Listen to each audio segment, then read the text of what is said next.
Сегодня, в День студента, который еще именуют Татьянин день, мы решили рассказать вам 5 интересных фактов об этом празднике. Международный день студента – это 17 ноября, но у нас, как и в некоторых странах бывшей Российской империи, принято отмечать День студента 25 января. Эта дата связана с появлением первого в стране университета, а значит и первых студентов.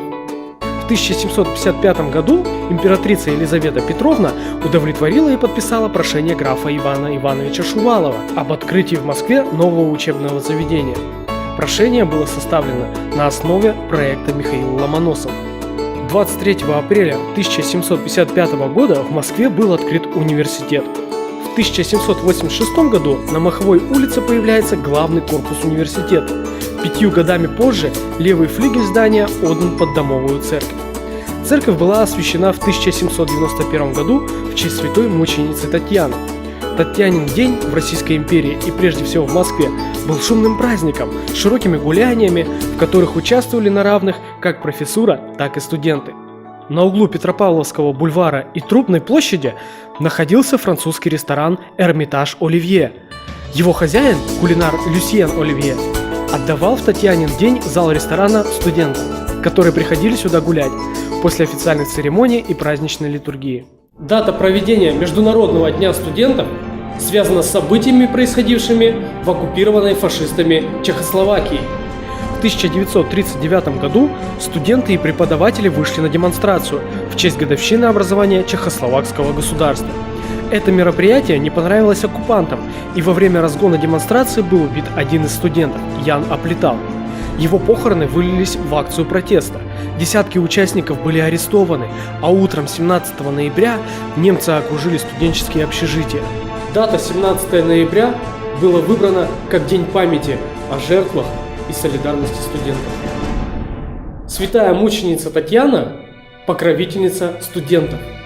В Хабаровске, в храме Серафима Саровского, нижний предел, в котором мы сейчас находимся, посвящен святой мученице Татьяне. Святая Татьяна родилась в конце II века в Риме. Ее отцом был знатный вельможа, который трижды был консулом Рима. Он был тайным христианином и в глубокой вере воспитывал свою дочь. Татьяна хорошо знала Священное Писание и, повзрослев, решила посвятить себя Христу. Она стала диаконисой, то есть женщиной, которая несла в церкви социальное служение. Во время гонений на христиан святая Татьяна была схвачена. От святой потребовали поклониться идолам в храме бога Аполлона. Вместо этого святая обратилась ко Христу, и по ее молитвам произошло землетрясение. Разрушились не только идолы, но и сам храм. Ее вывели на арену цирка на съедение льву. Но зверь разорвал лишь одного из ее мучителей. Когда для гонителей стало очевидно, что пытки бессмысленны, а святая Татьяна непреклонна и тверда в своей вере, ее обезглавили вместе с отцом. Это произошло 25 января 226 года. При жизни святая мученица Татьяна не была покровительницей студентов, но ее особое почитание сложилось исторически. Дата появления первого университета, его домовый храм посвящены именно этой святой. И здесь хочется вспомнить одну народную мудрость: к пустому колодцу за водой не ходят. Современное празднование Дня студентов. Конечно же, в современной России студенческие гуляния проходят не с таким размахом, как в прежние времена.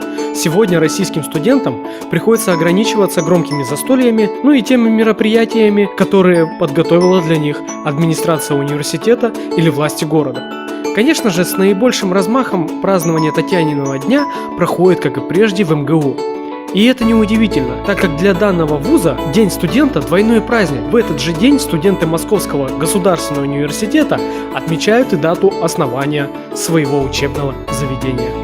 С праздником, дорогие студенты!